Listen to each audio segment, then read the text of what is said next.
Menjadi individu nombor satu menjaga Jabatan Agama Islam Wilayah Persekutuan Jawi, satu beban yang besar perlu digalas Muhammad Ajib Ismail bagi memastikan institusi agama di ibu negara dapat mengembangkan syiar Islam secara menyeluruh. Kafe Ahad minggu ini berkongsi iltizam Muhammad Ajib yang menjadi pengarah Jawi berkuat kuasa 20 April lalu, seperti yang dikongsikan beliau bersama wartawan News Mizal Dola Aling.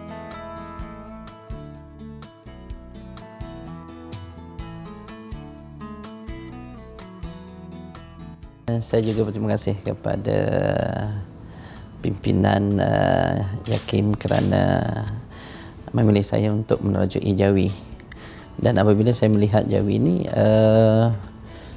saya akan memfokuskan beberapa perkara-perkara yang mungkin penting. Daripada aspek yang pertama ialah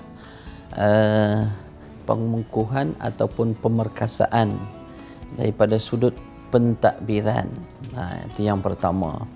Yang kedua, daripada sudut kita ingin melaksanakan penyampaian perkhidmatan yang lebih berkesan.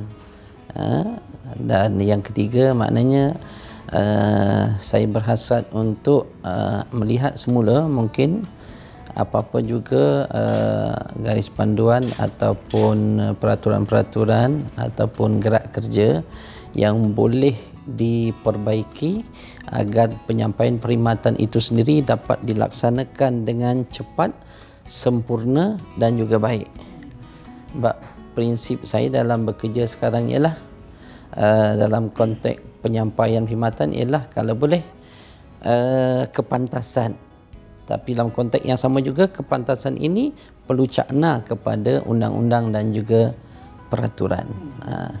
Dan saya berterima kasih kepada pengarah-pengarah sebelum ini, maknanya perkhidmatan mereka yang cukup baik. Dan saya juga sekiranya saya perlukan nasihat, saya akan menghubungi pengarah-pengarah yang pernah berkhidmat untuk mendapatkan pandangan atau sebagainya.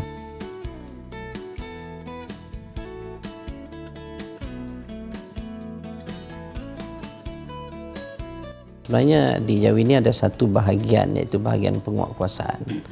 Bahagian penguatkuasaan ini kita menguatkuasakan akta keselanjutan syariah.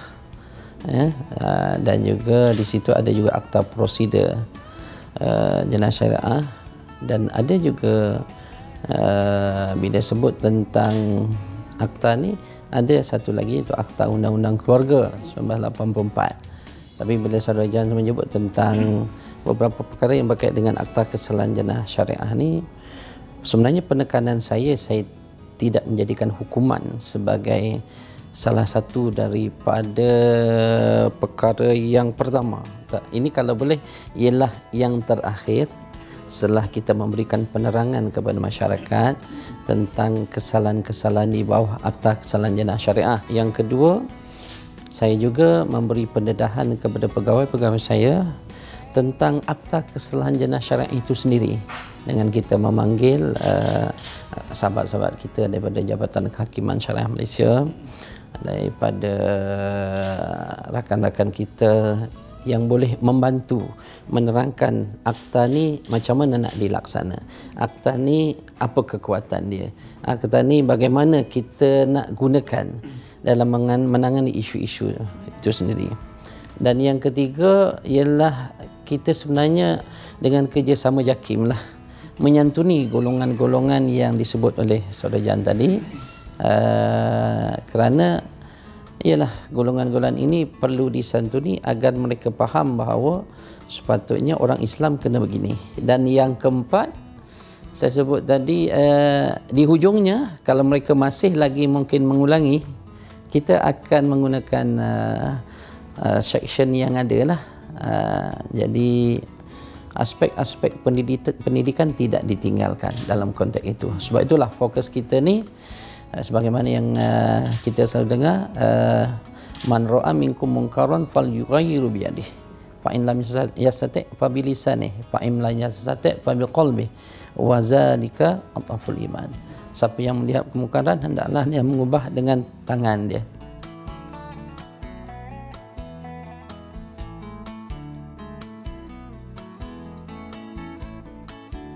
Maknanya pendekatan yang dibuat oleh pengarah-pengarah yang sebelum ini kita teruskan. Sebab kita akan meneruskan segala mungkin program, aktiviti ataupun strategi yang diguna, tapi kita akan tambah baik. Itu yang sebut kita akan reform. Mana yang mungkin sebelum ini dia cantik dah, cuma mungkin belum sempurna, kita sempurnakan. Dalam konteks siasatan juga kita bekerjasama dengan rakan-rakan kita pada Polis Diraja Malaysia. Atas saya berjumpa dengan Ketua Polis Negara, memohon kerjasama agar penyiasat-penyiasat kami ini diberikan latihan untuk memahami kaedah siasatan dan juga pengurusan yang terbaik. Mereka baik dah, tapi nak jadi yang terbaik. Maknanya kita nak berubah ke arah yang lebih cemerlang.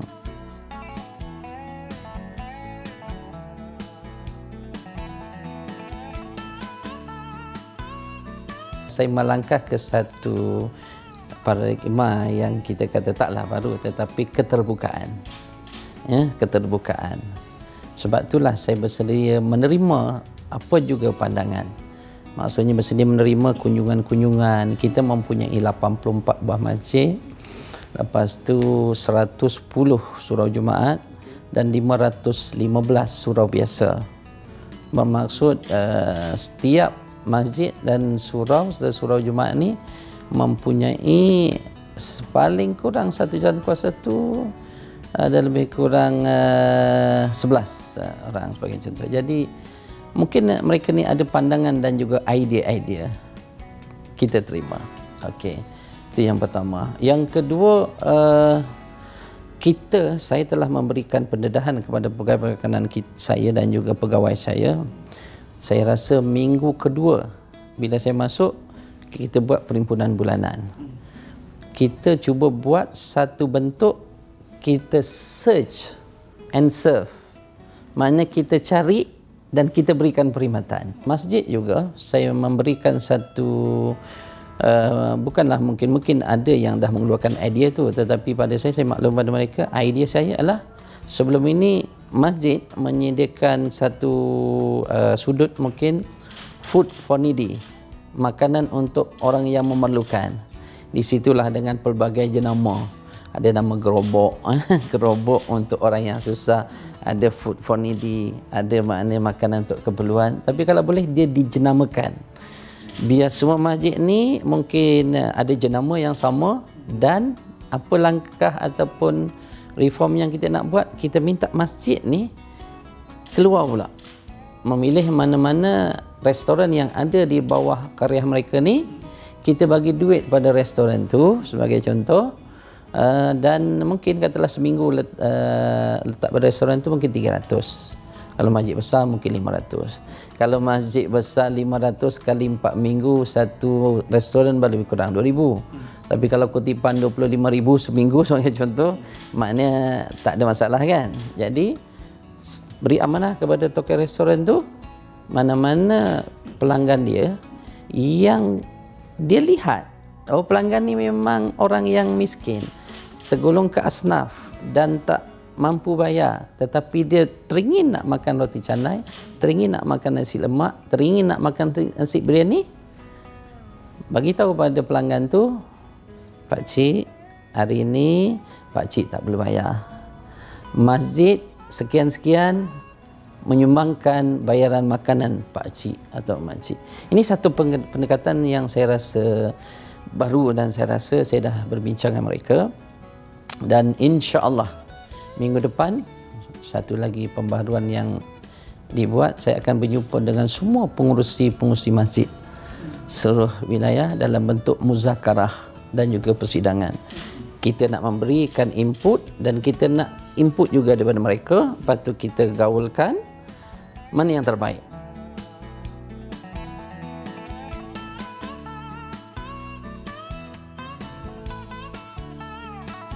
Kadang-kadang dalam konteks serangan ni dalam bentuk persepsi lah, ya, dan kita bersedia. Asas kami ialah yang pertama ialah Al-Quran dan Al-Hadis.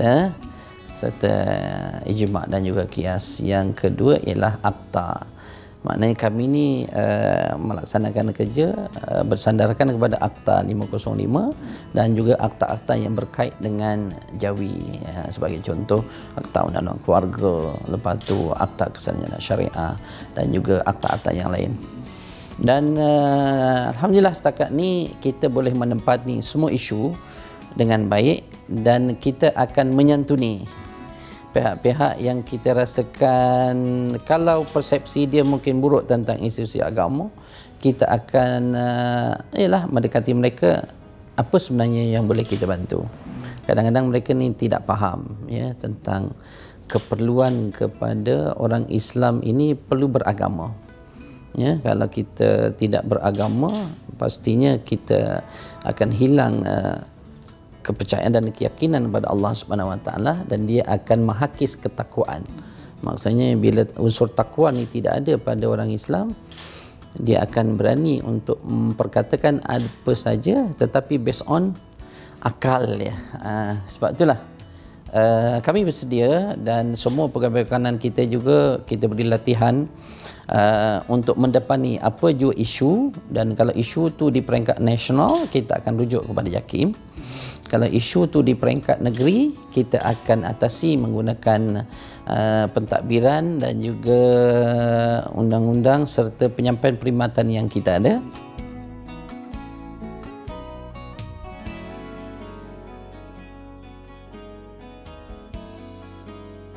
Okey, dalam konteks ajaran-ajaran yang bertentangan dengan Islam, kita ada satu bahagian iaitu bahagian penyelidikan yang sentiasa bersama dengan Jabatan Kemajuan Islam Malaysia lah, JAKIM, dalam berkongsi maklumat, berkongsi kepakaran, berkongsi kemahiran, kerana kita ada asas-asas dia, dan kita juga bersama dengan pejabat mufti untuk kita menangani isu-isu yang begini.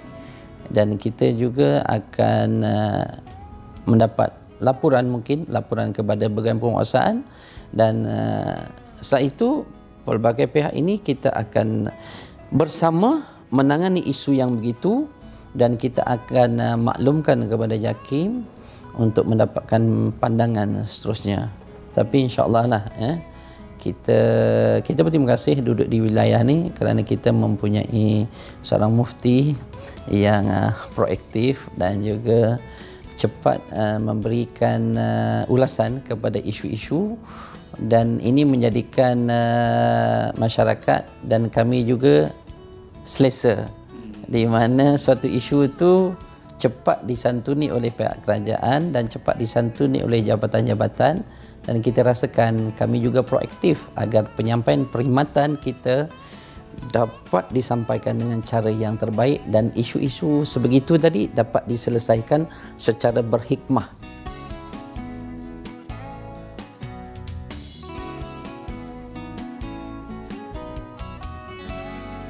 Yang pertama, saya memang sukakan pegawai hak Islam ni seorang pegawai yang berketerampilan. Itu memang daripada sudut keterampilan itu sendiri.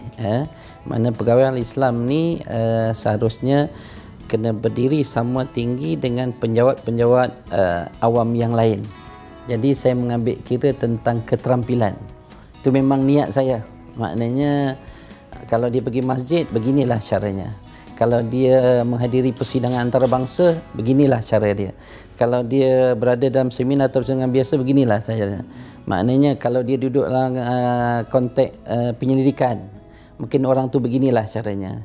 Saya tidak nak pegawai-pegawai ni dia ambil mudah. Contohnya dalam konteks pakaian sebagai penjawat awam ni sendiri, maknanya kita kalau menghadiri persidangan begini. Itu satu. Yang kedua ialah saya memang nak jadikan semua perkhidmatan kita ni biar pantas. Kepantasan tapi cakna dengan peraturan dan juga perkeliling. Ini yang saya sebut kepantasan tapi cakna. Sebab kita dilatih oleh pihak kerajaan untuk menyampaikan perkhidmatan tu kalau boleh settle cepat tetapi mengikut peraturan. Okey. Dan kita juga Yang ketiga lah, memang hasrat saya nak menyantuni semua pihak, tak kira Islam atau bukan Islam. Sebab saya pernah bekerja di Sarawak, Cik Jan pernah tahu, dan saya pernah dihantar ke luar negara, contohnya misi MS-17, dan saya berkomunikasi dengan semua petugas yang majoritinya bukan Islam. Ya, petugas yang dilantik oleh kerajaan Holland, petugas yang dilantik oleh syarikat di UK yang terlibat dengan MAS, bantu rakan-rakan kita. Dan saya pernah bekerja di Sarawak bersama-sama dengan rakan-rakan kita yang berbangsa Murut ataupun berbangsa Iban. Jadi pada saya, kita berkawan, kita tunjukkan bahawa ini dia cara orang Islam bekerja. That's why maknanya kita menyantuni semua umat lah, tak kira Islam bukan Islam. Sebab itulah kalau boleh masjid-masjid ni untuk program Hari Kebangsaan Islam, dia membuka ruang kepada penduduk di persekitaran itu untuk datang ke masjid. Kita nak bagi tahu bahawa masjid ini adalah tempat awam yang boleh dikunjungi, dan kita terangkan. Kalau mereka nak bertanya, kita beri.